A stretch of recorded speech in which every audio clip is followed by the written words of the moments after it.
ఇప్పుడు ఒక పని చేయి, కార్ని రివర్స్ తీసుకో. నాకు భయంగా ఉంది.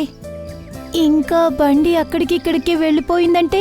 ఏం లేదు, నేను చెప్పినట్టుగా కలితే మాత్రమే చాలు. ఇప్పుడు నువ్వు ముందు రివర్స్ గేర్ తీసుకో, మెల్లగా క్లచ్ వదిలేసి మెల్లగానే యాక్సిలేటర్ ని తీసుకో. అమ్మా ఆమ్ని, కావాలంటే నేను నేర్పిస్తాను. రమేష్కి సరిగ్గా బండి నడపడం తెలీదు. పెద్దయినా మీరు ముందు సైకిల్ ని తొక్కండి, తర్వాత కార్ని డ్రైవ్ చేయవచ్చు. పెద్దనాన్న, మీరే నేర్పిస్తే బాగుంటుంది. ఈయన ప్రతిరోజు ఫోన్లోనే ఉంటున్నారు, నన్ను పట్టించుకోవట్లేదు. సరే మాట్లాడేది ఆపు, ముందు రివర్స్ తీసుకో. హలో,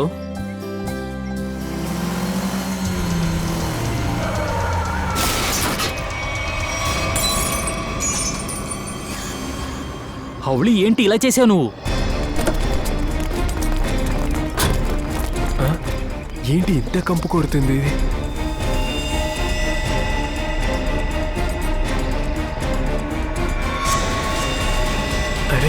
ఇందులో శవం ఎలా వచ్చింది? లోపల నుండి దుర్వాసన వచ్చింది. అరే భగవంతుడా, వీళ్ళు శవాన్ని చూసేసేరే.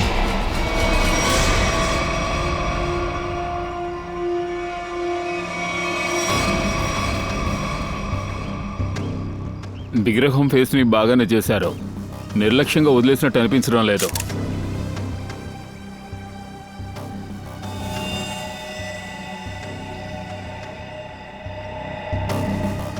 ఈ విగ్రహం లోపల బాడీని ఎలా పెట్టుంటారు? అది ఇంత జనసంచారం ఉన్న ఈ కాలనీ మధ్యలో. ఇది చాలా పెద్ద కాలనీలా ఉంది, జనసంచారం కూడా ఎక్కువగానే ఉంది.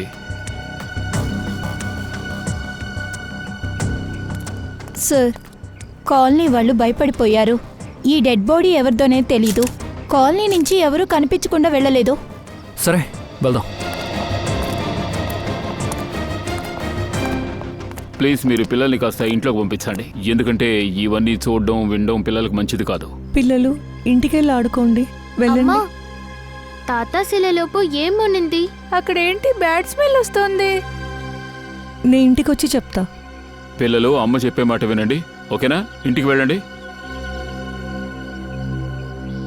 మీ కొడుకు ఇప్పుడే చెప్పాడు ఈ విగ్రహం తాతదని. అవునండి, మా నాన్న వాళ్ళ శిల అది. ఆయన పేరు సుమత్ ప్రకాష్. ఎందుకని విగ్రహం పెట్టారు? నా భర్త ఒక ఇంజనీర్ అండ్ సైంటిస్ట్. ఎండిపోయిన భూములన్నిటిలో నీళ్లు రావడానికి కావలసిన అన్ని ఏర్పాట్లు చేశారు. దానికి సంతోషపడి గవర్నమెంట్ ఆయనకి ఈ భూమినిచ్చారు. సుమిత్ ఒక పెద్ద మహానుభావుడు. తను ఆ భూమిని కాలనీకే దానం చేశాడు.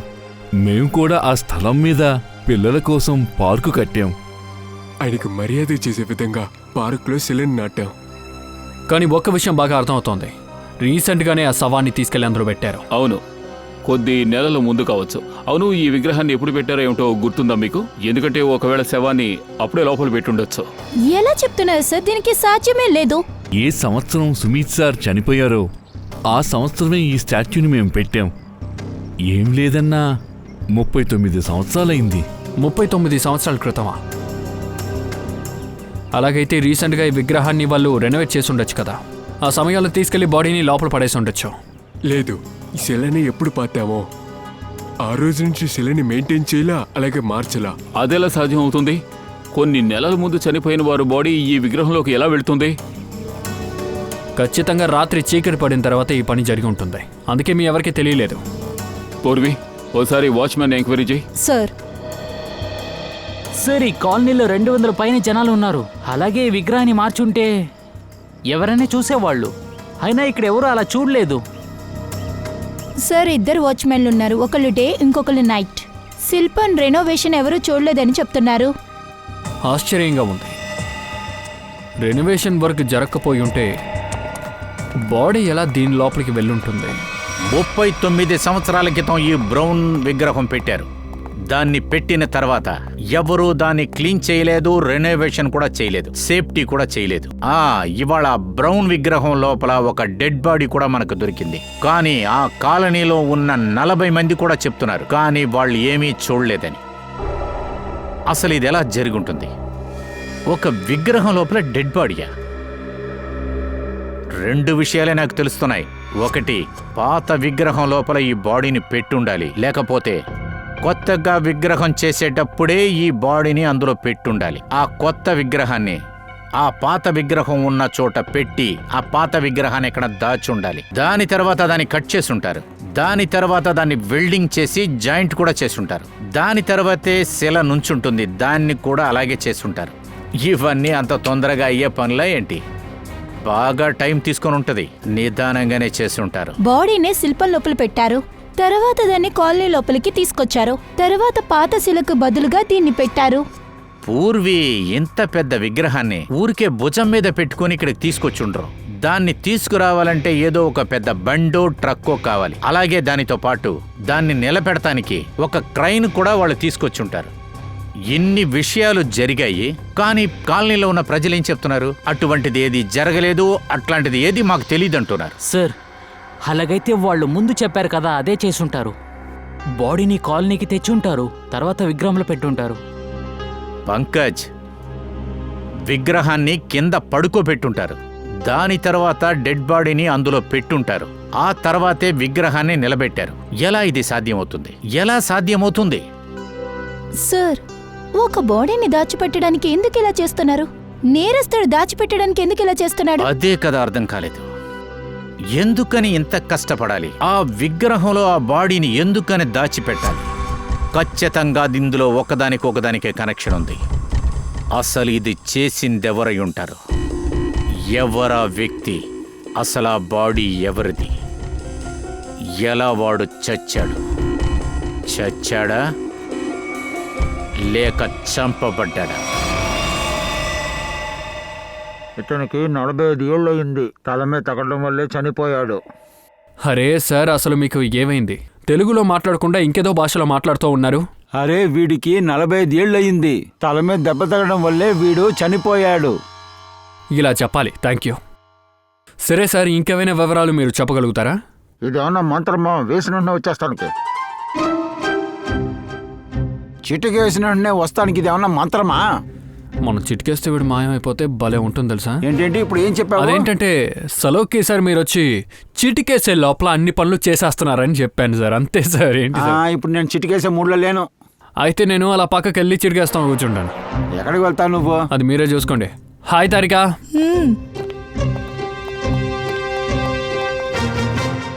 ఏదైనా ఐడి నీకు దొరికిందా? లేదు. నో ఐడి, నో వాలెట్, ఏమీ లేదు. అంతేకాదు, ఈ డ్రెస్ యొక్క పరిస్థితి చూడండి. ఇలా చూడు బ్రదర్, చిటికేశారా? కానీ నేను మీకు ఒక్క విషయం చెప్పగలను. అర్రర్రే, నేను చిటికేసాను కదా సార్. నాకు తెలుసు తారిక, నేను బాధపడితే మీకు ఇష్టం ఉండదు కదా.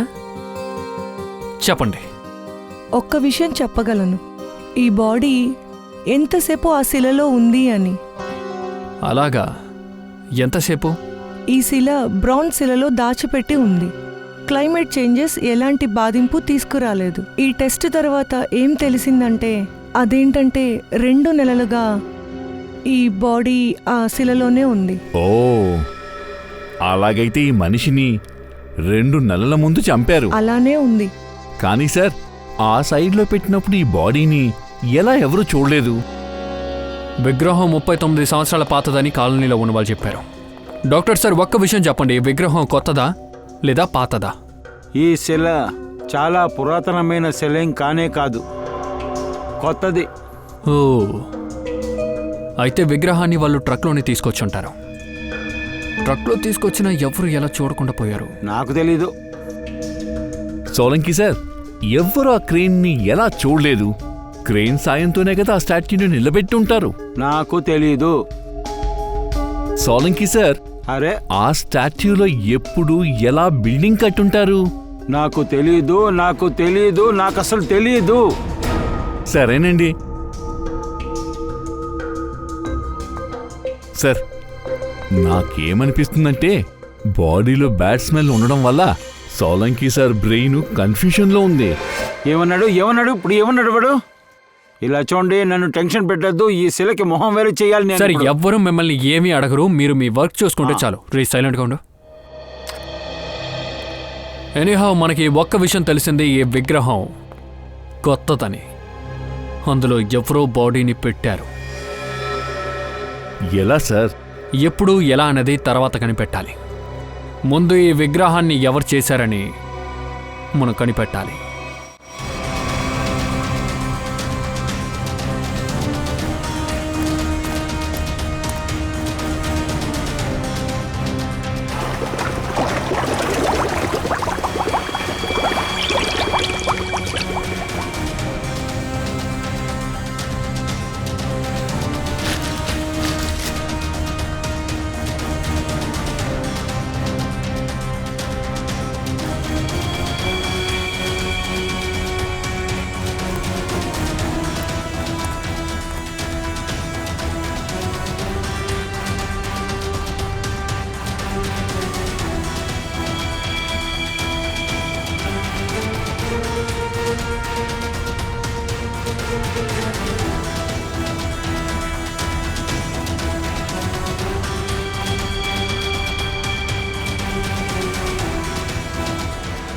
ఆయన ఇంట్లో ఒంటరిగా ఉన్నారు. ఎప్పుడు నేను బయట నుంచి ఇంటికి వచ్చానో దొంగలు ఆయన మెడని కోసేసి ఉంచారు.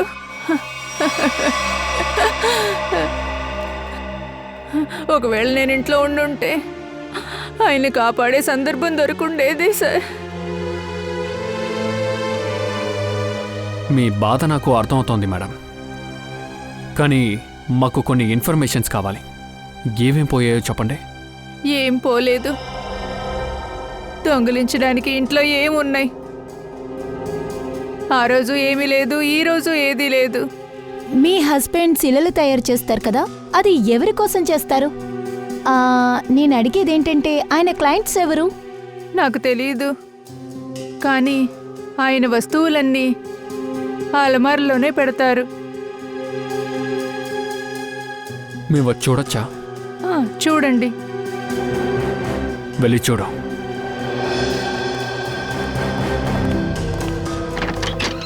అర్చన మ్యామ్, నాకు తెలిసినంత వరకు ఇవన్నీ దొంగతనం అయ్యుండదు. మీరు చెప్పేది నాకు అర్థం కాలేదు. ఇతనికి ఎవరైనా శత్రువులు ఉన్నారా? ఎందుకంటే వాళ్ళు కూడా హత్య చేసి ఉండొచ్చు. సార్, ఈయన ఒక సాధారణ శిల్పి. ఈయనకెక్కడ విరోధులు ఉంటారు?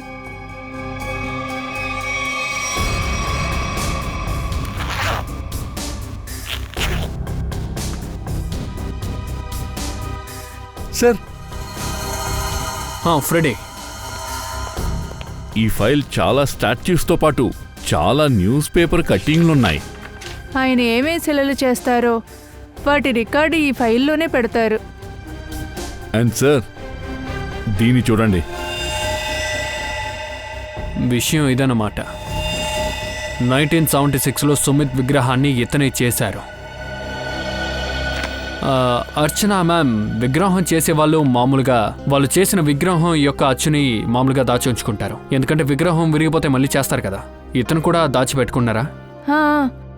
ఆయన అచ్చులన్నిటినీ వెనకే పెడతారు. ఆ చోటు మాకు చూపిస్తారా?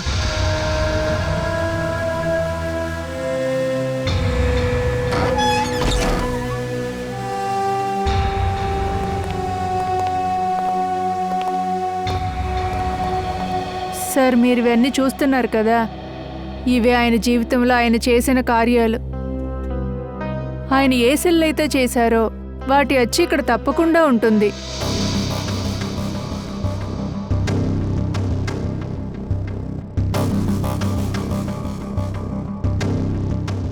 ఆ విషయం తెలియడం లేదే. దేన్ని అడుగుతున్నారు? అది సుమిత్ గారి విగ్రహం అచ్చు. అదా? అది ఆ పక్క ఉండొచ్చు.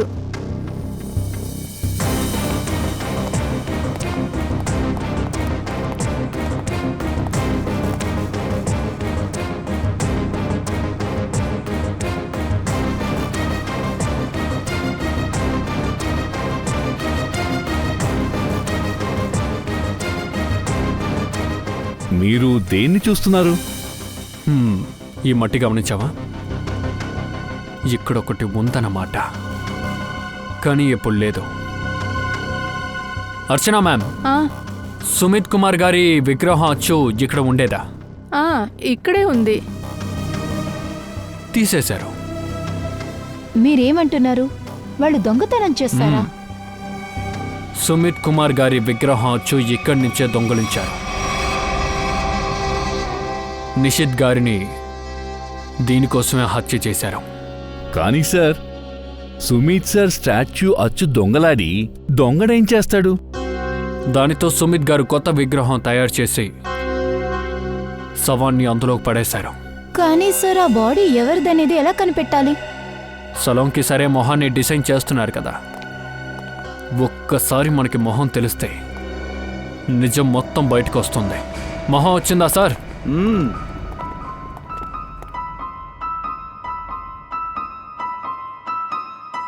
ఇలా చూడండి బాస్, వీడే ఆ చనిపోయిన వ్యక్తి. ఏంటి? ఇదెలా సాధ్యం? ఏంటి డాక్టర్ సార్ ఆడుకుంటున్నారా? ఏయ్, నేనేం ఆటలేదు. ఈ వ్యక్తి మొహం ఇలాగే ఉంటుంది, చూడు. నాకు తెలుసు సార్, అప్పుడే తెలుసు. ఇతను చేసే విషయాలకి కేసు మొత్తం తలకిందులుగా మారిపోతుందని. ఏంటే వాగుతున్నావు? నేనెందుకు ఇలా చేస్తాను? అసలు నీకేమైంది? అభిజిత్, నువ్వేం చెప్తున్నావు? ఇది చూడు, ఇది అతని మొహమే. ఇతనెందుకు ఆడుకుంటారు? నేను ఎందుకు చెప్తున్నానంటే, ఇతను సృష్టించిన మొహం ఉంది కదా, అది విగ్రహం మొహం. సుమిత్ సార్ మొహం అతను 39 సంవత్సరాల క్రితమే చనిపోయారు. ఇంకా ఈ మొహానికి మేసం పడితే సరిపోతుంది. ఏం మాట్లాడుతున్నావయ్యా? మీరే సార్ చెప్పాలి, మీరే కదా చేశారు. ఆ పుర్రె ఏం చెప్పిందో అదే నేను చేశాను. ఆ మనిషిని నేను చూడలేదు కదా. ఇప్పుడు చూడండి సార్, ఇదిగో ఇదే ఆ విగ్రహం. నేను చేసిన మొహంలాగే ఈ ఫోటోలో కూడా ఉంది.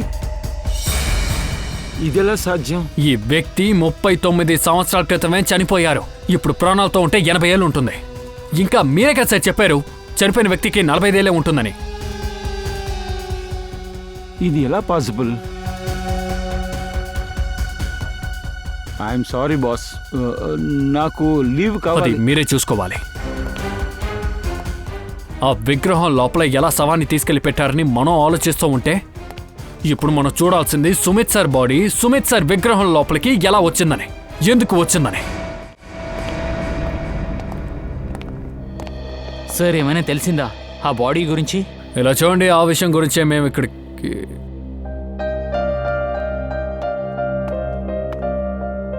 పిల్లలు, మీ బామ్మతో మీ మమ్మీతో మేము మాట్లాడాలి. మేము మాట్లాడే విషయాలు మీరు వినకూడదు. సో ప్లీజ్ మీరు లోపలికి వెళ్ళండి. ఏ, మేమెందుకు అడగకూడదు? ఇది పెద్దవాళ్ళ మాటలు. ఇక్కడ మీకు పని లేదు. మాకు తెలుసు, మా తాత శిలలో నుండి డెడ్ బాడీ దొరికింది కదా, ఆ విషయం గురించి చెప్పాలనేగా వచ్చారు. అవును, ఇంకా కొన్ని ముఖ్యమైన విషయాలు కూడా ఉన్నాయి.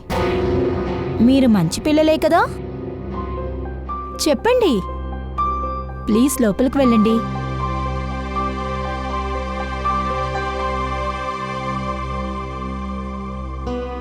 సార్ చెప్పండి, మీకేం తెలియవచ్చింది? యాక్చువల్లీ ఈ కేసు విషయంలో మేము అందరూ కొంచెం కన్ఫ్యూజ్డ్గా ఉన్నాము. నాకు తెలిసి మీరు మాత్రమే ఒక పరిష్కారం ఇవ్వగలరు. ఏం ఆలోచన? అది నేనెలా తీర్చగలను? అదేంటంటే, ఇంకా చెప్పాలంటే వీళ్ళందరూ నా కుటుంబ సభ్యుల్లాంటి వాళ్ళు. పెళ్లి చేసుకుని వచ్చినప్పటి నుండి ఈ కాలనీలోనే నేనుంటున్నాను.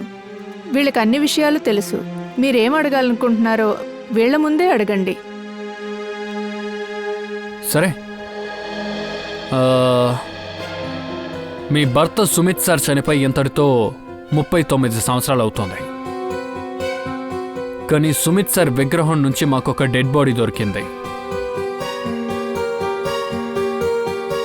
ఆ శవం సుమిత్ సార్దే.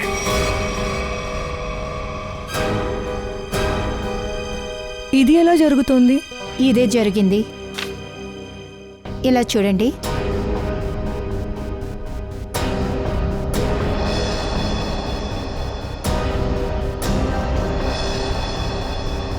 మీరెలా ఇంత ఖచ్చితంగా చెప్పగలుగుతున్నారు? ఇదంతా సాధ్యమే కాదు. ఖచ్చితంగా మీరెక్కడో తప్పు చేస్తున్నారు. ఏ తప్పు చేయలేదు. ఇదొక సైంటిఫిక్ మెథడ్. స్కల్తో దీని రూపాన్ని సృష్టిస్తారు. అప్పుడు ఈ ముఖమే వస్తుంది. సుమిత్ సార్, కానీ మా నాన్న డెడ్ బాడీ ఎలా వచ్చింది? ఇది అసాధ్యం. అంతేగా, డెడ్ బాడీకి ఒక 45 సంవత్సరాలు ఉంటుంది. మీ నాన్న ఇప్పుడు ప్రాణాలతో ఉంటే అతనికి ఒక 80 సంవత్సరాలు ఉంటుంది. ఇప్పుడు విషయం ఏంటంటే ఒక 85 ఏళ్ళ వ్యక్తి ఎలా 45 ఏళ్ళకి మారారు? ఏంటి ఇవన్నీ నాకెలా తెలుసు? మీ ఎవరికి తెలియకపోతే మాకెలా తెలుస్తుంది? మొహం ఏమో అచ్చు మీ భర్తదిలాగే ఉంది. సార్, ఆయన చనిపోయిన తర్వాత ఆయన అంతిమ సంస్కారాలన్నీ నేనే చేశాను. కానీ ఎవరైనా శవాన్ని మార్చుండొచ్చు, లేక ఏదైనా విషయంలో ఆయన బతుకుండుంటే అప్పుడు కూడా 85 ఏళ్ల మనిషి 45 ఏళ్లుగా మారడానికి ఛాన్సే లేదు. అదే మేడం, ఆ విషయమే మాకు కన్ఫ్యూజ్గా ఉంది. సరే మేడం, మీ ఫ్యామిలీలో ఇంకెవరైనా మెంబర్స్ ఉన్నారా? చూడ్డానికి అచ్చం సుమిత్ సార్ లాగా ఉండేవారు. లేదు, ఆయన నాకు తెలిసినప్పటి నుండి, మాకు పెళ్ళైనప్పటి నుండి నేను అటువంటి వాళ్ళని ఎవరిని చూడలేదు. అలా ఎవరూ లేరు. ఎందుకంటే చనిపోయిన వ్యక్తి యొక్క మగం ఇంచుమించు మీ భర్తదిలాగే ఉంది. వాళ్ళిద్దరి మధ్య బంధుత్వం ఉందా లేదా ఇది తెలుసుకోవడానికి మాలతి మీరు మాకు సహాయం చేయాలి. ఎలాంటి సహాయం? మీరు తప్పుగా అనుకోకపోతే మీ డిఎన్ఏని ఆ బాడీతో మేము మ్యాచ్ చేసి చూడాలి. నిజానికి చూస్తే ఇప్పుడు ఈ ఒక్కదారి మాత్రమే ఉంది.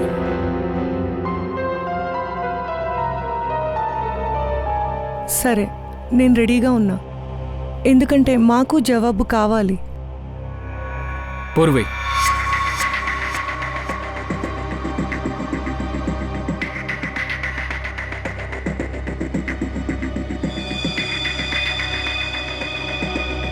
Thank you.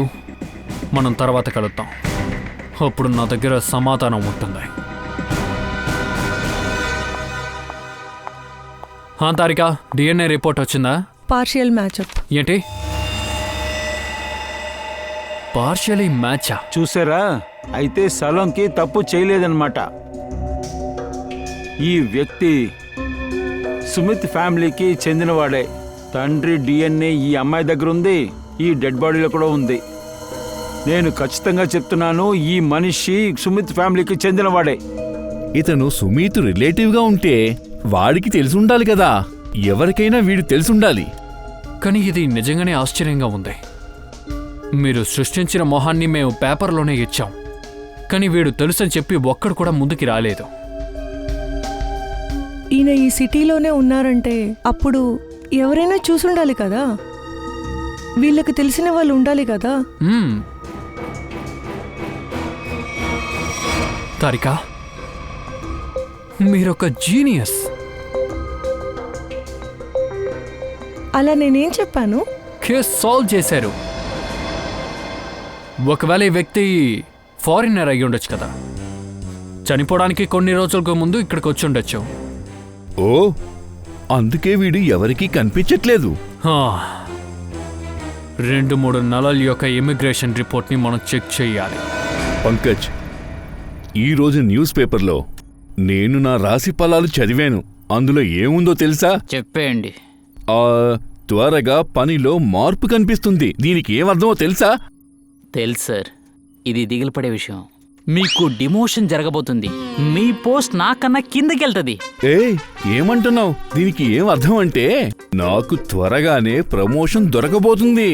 గత వారం రోజులుగా నాకు ఇలాగే అనిపిస్తుంది. నాకైతే అలాగా అనిపించలేదు.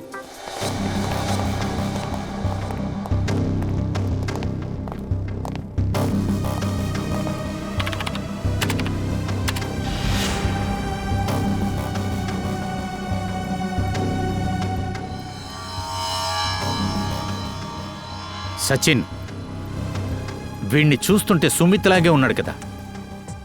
అదేంటంటే వచ్చింది కూడా వీడు చనిపోయాడు. సార్, పేరు ఫారినర్లా ఉంది, కానీ అతను ఇండియనే. ఈ బ్రిండన్ గురించి ఫోన్ నెంబర్ ఏమైనా ఉందా? Yes sir. పూర్వి, ఆ నెంబర్కి ఫోన్ చేయి. అది ల్యాండ్ నెంబర్ అనుకుంటా. వాళ్ళ అమ్మా నాన్నతో మాట్లాడు. చాలా కేర్ఫుల్గా మాట్లాడాలి. అసలు బ్రాండన్కి ఏం జరిగిందో వాళ్ళకి తెలియకుండా కూడా ఉండొచ్చు. వాళ్లతో నువ్వు మాట్లాడుతున్నప్పుడు అసలు ఏమైనా మెసేజ్ దొరుకుతుందేమో అబ్జర్వ్ చెయ్యి. సార్. సార్, నేను సిఐడి పని వదిలేస్తున్నాను. ఇంతకు మీద నేను తట్టుకోలేకపోతున్నాను. నాకు పిచ్చి పట్టేస్తుంది. ఈ కేసులో చాలా కన్ఫ్యూషన్స్ ఉన్నాయి. ఇందులో ముఖ్యమైన విషయం ఏమిటంటే ఆ మనిషి ఫారినర్లా ఉన్నాడు. నా బుర్ర పేలిపోతుంది సార్. నేను లీవ్ తీసుకుంటాను, సోలంకి సార్ లాగా. అప్పుడు బయలుదేరు. ఇప్పుడు ఈ నిమిషమే బయలుదేరు. నీకు కావలసినవన్నీ మూట కట్టుకొని తీసుకొని బయలుదేరు. ఏంటి సార్ మీరు? కొన్ని రోజులు నీ భార్యతో ఉండి రా. అప్పుడన్నా నీ బుర్ర పనిచేస్తుందో లేదో చూద్దాం. వెళ్ళు. సార్, మీ రాశి ఫలం కరెక్ట్గా ఉంది. పనిలో తేడా. అదేంటంటే మీ రెసిగ్నేషన్, రాజీనామా.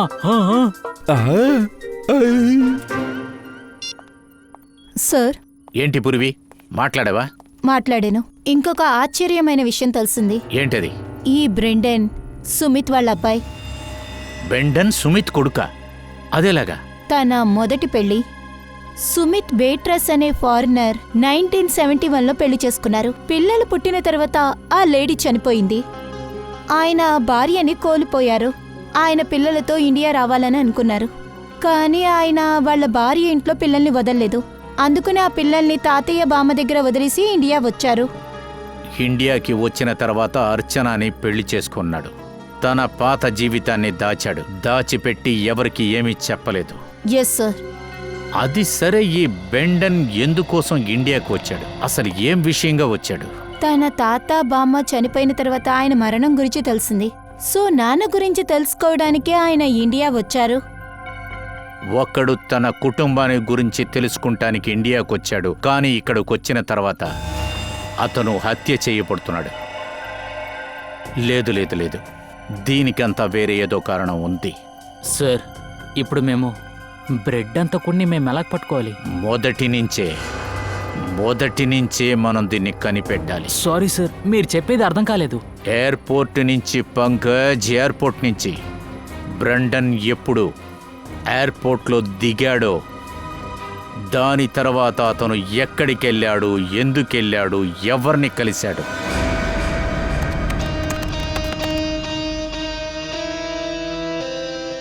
సార్, ఈ footage airport arrival gate Brandon immigration నుంచి బయటకు వచ్చింది. సార్, ఇతనే బ్రాండన్. ఇదిగో. ఆ క్యాప్ పెట్టుకున్నవాడు బ్రాండన్ మీట్ అవడానికి వచ్చాడు. కానీ వాడి మొహం సరిగ్గా తెలియడం లేదు. కొంచెం జూమ్ చేయి.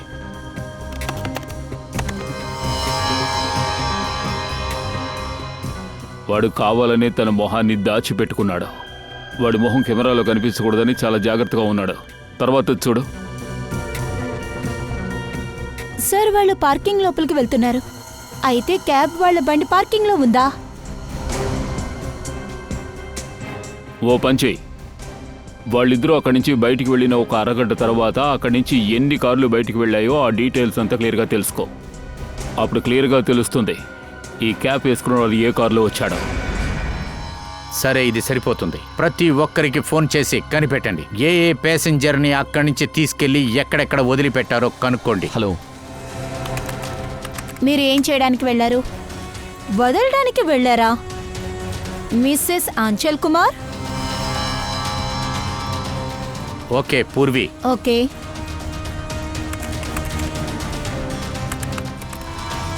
Okay, done.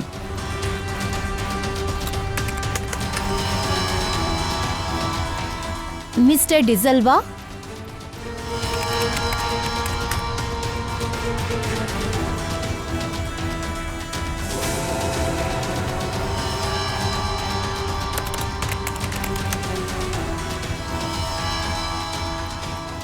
ఓకే పూర్వి, ఇంకా ఒక నెంబరే బాకీ. VH543259. ఫోను తీయట్లేదా? ఈ అనిల్ గాడే బ్రాండన్ని పికప్ చేసుకుంటానికి ఎయిర్పోర్ట్కి వచ్చుంటాడు. సార్, ఒకవేళ అనిల్ బ్రాండన్ని హత్య చేశాడా? అలా కూడా అయ్యుంటుంది పూర్వి. కానీ ఒక విషయం కన్ఫామ్, ఈ అనిల్కి ఇందులో ఏదో ఒక కనెక్షన్ ఉంది. ఈ హత్యకి అతనికి ఏదో సంబంధం ఉంది. ఎందుకు డోర్ ఓపెన్ చేయట్లేదు? ఎస్, మీరెవరో? మీకేం కావాలి?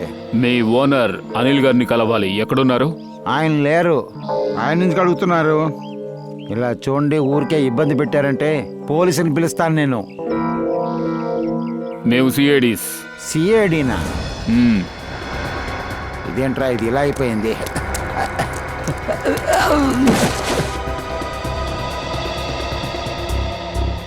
వీడి వల్ల మనకు ఏ ప్రయోజనం లేదు.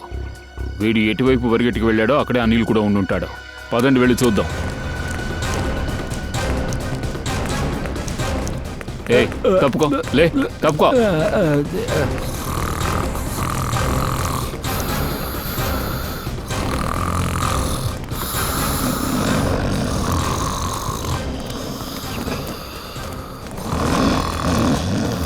ఇతనే అనిల్ అయి ఉంటాడు. అనిల్ గారు, ఓనరు సర్వెంటు ఇద్దరూ కలిసి మందు కొట్టినట్టున్నారు. అనిల్ గారు, అనిల్ గారు, మీరు కొన్ని నెలల క్రితం ఎయిర్పోర్ట్కి వెళ్ళి బ్రాండన్ని పికప్ చేసుకుని ఎక్కడికి వెళ్ళారు? ఎయిర్పోర్టా? బ్రాండన్ ఏంటి? సీసీటీవీ నన్ను కన్ఫ్యూజ్ చేయకండి. అనిల్ గారు, మీ దగ్గర ఏం కారు ఉంది?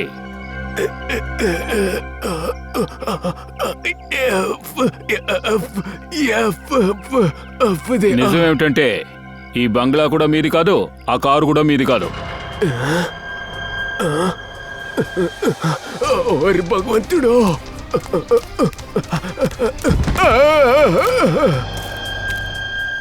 నిజం చెప్పు.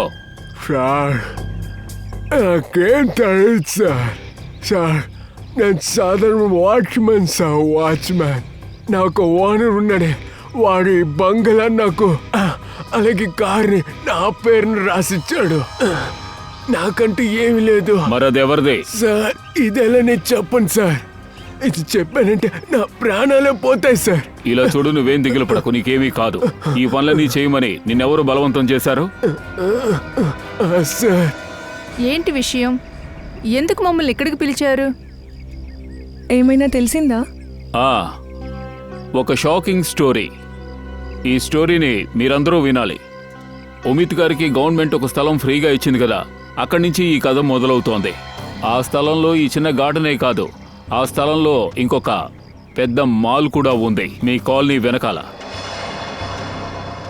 కానీ ఈ విషయం ఎలా మాకెవరికి తెలియలేదు? ఎందుకంటే మీకు ముందు మిగతా వాళ్ళందరికీ విషయం తెలిసింది. వాళ్ళకి ఈ విషయం కూడా తెలుసు, సుమిత్ సార్ తన పూర్తి ల్యాండ్ని పిల్లల కోసం దానం చేయబోతున్నారని. ఈ విషయం వాళ్ళకి నచ్చలేదు. వాళ్ళు సుమిత్ సార్ని ఆపడానికి ప్రయత్నించుంటారు. అతను ఒప్పుకోలేదనేసరికి చంపేస్తుంటారు. ఏంటి? అవును, నిజానికి సుమిత్ గారిది యాక్సిడెంట్ కాదు, దాన్ని యాక్సిడెంట్లా ప్లాన్ చేశారు. తర్వాత ఆ ల్యాండ్లోని ఒక చిన్న భాగాన్ని మీ కాలనీ కోసం ఇచ్చారు.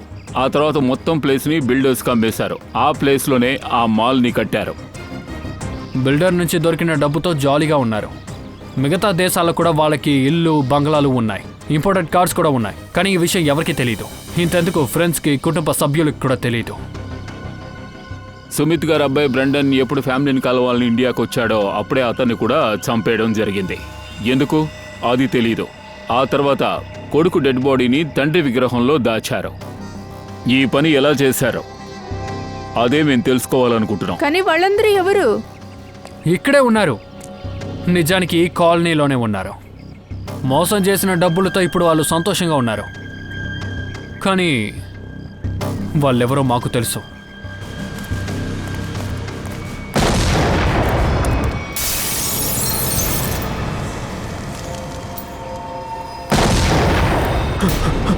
పరిగెత్తండి, పరిగెత్తండి త్వరగా.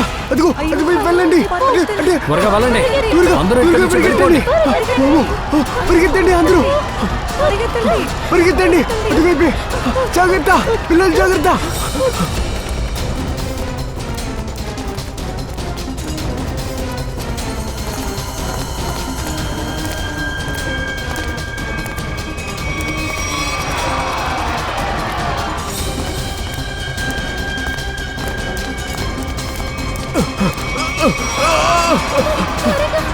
తప్పండి, పరిగెత్తండి.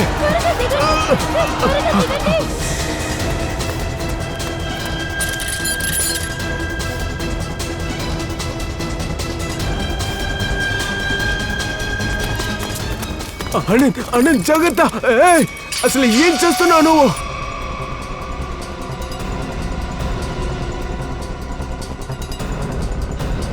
ఎక్కడికి పారిపోతున్నావు? అదా సార్, ముందు దించండి సార్. సార్ మేము చనిపోతాం, మమ్మల్ని కిందికి దింపండి. ఏయ్, మేము మీ పేర్లు కూడా చెప్పలేదు. అన్నట్టు మేము మీ లోనావాలా బంగ్లా కూడా వెళ్ళాం. కిందకి దించండి. అయినా మీరందరూ కింద పడాల్సిన వ్యక్తేరా రే. సుమిత్ సార్ని బెంటెంట్ని మీరిద్దరే కదా హత్య లేదు చేశారు. సార్. మాకు అన్ని విషయాలు తెలిసాయి. మీ బండారం బయటపడిందన్న విషయం మీకు కూడా తెలిసిపోయింది. సార్ కిందికి దింపండి సార్. అందుకే కాలనీ వాళ్ళకి నష్టం కలిగించాలని చూస్తున్నారు. ఇప్పుడు ఇక్కడ గొడవ క్రియేట్ చేసి ఇక్కడ నుంచి పారిపోవాలని చూస్తున్నారు. సార్ కిందకి దించండి సార్, ప్లీజ్ సార్. సార్ దయచేసి దించండి సార్. సార్ మమ్మల్ని కిందకి దింపండి సార్, లేకపోతే మేము చనిపోతాం. సార్ దయచేసి దించండి సార్. కిందకి దిగో.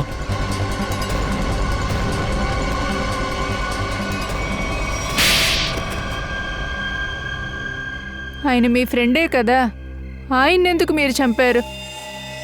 ఎందుకంటే వాళ్ళు స్నేహం కన్నా డబ్బులకే ఎక్కువ విలువిచ్చారు. బ్రెండన్ని ఎందుకని చంపారు? సార్ యాక్చువల్గా మేము వాడిని చంపదలుచుకోలేదు. మేము ఎయిర్పోర్ట్లో నుంచి తిన్నగా ఖాళీగా ఉన్న మా ఫ్లాట్కి తీసుకెళ్ళాం. మేము అనుకున్నాం వాళ్ళ నాన్న చనిపోయారని ఒక అబద్ధపు మాట చెప్పి తిరిగి యూకేకి పంపిద్దామనుకున్నాం. మేము సుమిత్ని చంపడం గురించి మాట్లాడుతున్నాం. అది ఏదో విధంగా వాడికి విన్నాడు, అందువల్ల మేము వాడిని చంపాం. వాడి బాడీని ఎందుకు విగ్రహంలో దాచారు? వాడి డెడ్ బాడీ ఎవరి దగ్గర చిక్కకూడదనుకున్నాం, ముఖ్యంగా మీ దగ్గర. వాడిని మేము కాల్ చేసినా, పూడ్చిపెట్టినా, లేకపోతే ఏదైనా ఒక ఏర్లో వేసేసున్నా ఏదైనా ఒక రోజు ఆ బాడీ దొరికిపోతుంది. అప్పుడు మేము ఖచ్చితంగా దొరికిపోతాం. అందువల్ల మేము వాడి యొక్క బాడీని సుమిత్ యొక్క శిల ఉందిగా అందులో మేము దాచిపెట్టాం. అప్పుడే ఎవరు వెతకరు. నిషిత్ని ఎందుకని మీరు చంపారు? సుమిత్ గారి విగ్రహం వచ్చి అక్కడి నుంచి మీరు దొంగిలించారు. ఆ తర్వాత ఆ విగ్రహాన్ని తయారు చేశారు.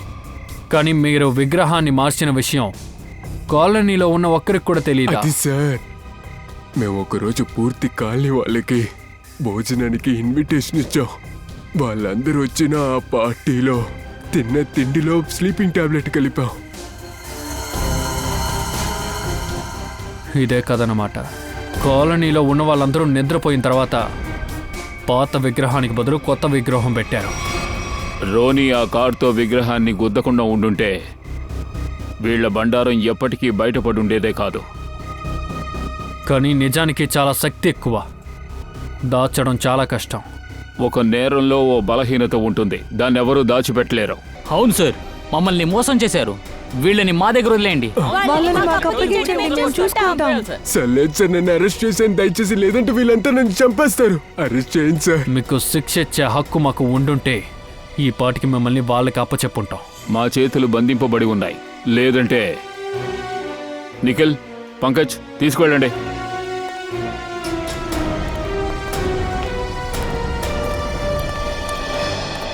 బాబు, మీ అందరికీ ధన్యవాదాలు తెలుపుకుంటున్నాను. నా సమస్యలన్నీ తీర్చారు. దాక్కున్న నేరస్తులందరినీ బయటికి తీశారు. ఇది మా బాధ్యత, కానీ మేము పూర్తి ప్రయత్నం చేస్తాం.